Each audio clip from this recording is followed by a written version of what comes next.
দীপঙ্কর। তো আজকে জাস্ট একটা জিনিস শেয়ার করার জন্য আমি এই ভিডিওটা শ্যুট করছি মাঠ থেকে পারমিশন নিয়ে। এই দেখুন আমার কাছে আছে মৌসুমী দেব, ও হলো তৃষা। ও অ্যাকচুয়ালি ব্লাড ক্যান্সারের পেশেন্ট। 2022 জুন মাসে ওর ক্যান্সার ধরা পড়েছিল, আমাদের হাসপাতালে ধরা পড়েছিল না, আপনারা এখানে এসেছিলেন অন্য হসপিটাল থেকে। তারপর ওর একটা ব্লাড ক্যান্সার ধরা পড়েছিল, ক্যান্সারটার নাম হলো BCPALL, মানে BALL, যেটা বাচ্চাদের সবচেয়ে কমন থাকে। আর ওর হাই রিস্কে ট্রিটমেন্ট হয়েছে। তোর 2.5 বছরের ট্রিটমেন্ট জাস্ট শেষ হলো, তো আজকে আমাকে দেখাতে এসছে। তো ওর গতকালকে ট্রিটমেন্ট শেষ হলো। তারপর যেটা আমি সবসময় বলি যে পেডিয়াট্রিক ক্যান্সার এমন ক্যান্সার যেটা ঠিক সময়ে যদি ধরা পড়ে তাহলে ট্রিটমেন্ট করা যায় এবং ট্রিটমেন্টে খুব ভালো রেসপন্স করে অ্যাডাল্টের ক্যান্সার তুলনায়। বাট ক্যান্সার ট্রিটমেন্ট শেষ হওয়ার পরও আমরা বাচ্চাদেরকে 5 বছর অবধি আমরা চেক আপে রাখি। This is very very important for paediatric cancer in any type of cancer. তো ওদেরকে আমি অলরেডি কাউন্সিলিং করেছি। তারপর মাঝে অনেক কমপ্লিকেশন হয়েছিল যখন ফার্স্ট 6 মান্থ যখন ইন্টেনসিভ সাইকেল অফ কেমোথেরাপি চলছিল। দ্বিতীয় নাম্বার প্রোটোকলে আমি যদি ভুল না করি না, ওর একটা প্যানক্রিয়াটিস হয়েছিল না, পেটে একটা সমস্যা হয়েছিল, একদম লাইফ থ্রেটেনিং কন্ডিশন ছিল। আমিও ভাবিনি যে আর মৌসুমী বাঁচবে, ঠিক না? হ্যাঁ, ওনারা ধরে নিয়েছেন হয়তো মৌসুমী বাঁচবে না। তো অনেক সময় মিরাক্কেল হয়, যাই হোক সব কিছু ভগবানের উপর।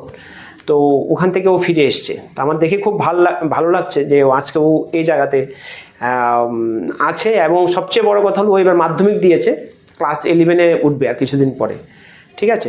তো এই একটা অ্যাওয়ারনেস ভিডিওটার জন্যই, কারণ আমি এই ভিডিওটা করছি কারণ পেডিয়াট্রিক ক্যান্সার মোস্টলি ট্রিটেবল এবং কিউরেবল, কিন্তু সেই ক্ষেত্রে আমাদেরকে ঠিক সময়ে ধরা পড়তে হবে এবং ঠিকভাবে ট্রিটমেন্ট করতে হবে সঠিক জায়গায় সঠিক পদ্ধতিতে। তো ওরা প্রথম থেকেই আমাদের এই রিজনাল ক্যান্সার সেন্টার, যেটা Atal Bihari Vajpayee regional cancer centre, government of Tripura আগরতলাতেই আমার আন্ডারেই চিকিৎসা হয়েছিল। তো এটা মোটিভেট করার জন্য আমি সবসময় চেষ্টা করি যাদের ক্যান্সারের ট্রিটমেন্ট শেষ হয়ে যায় ওদের জন্য কিছু একটা করা।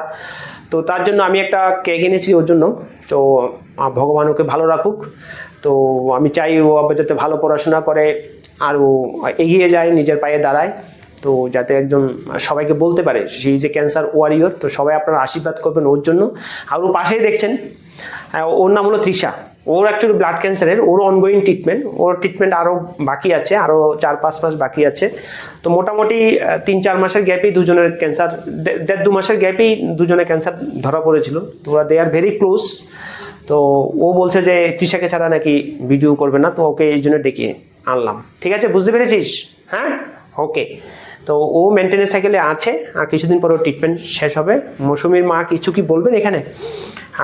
আপনি কিভাবে ওকে নিয়ে এসেছেন, বা প্রথম, আমি যদি ভুল না করি আমার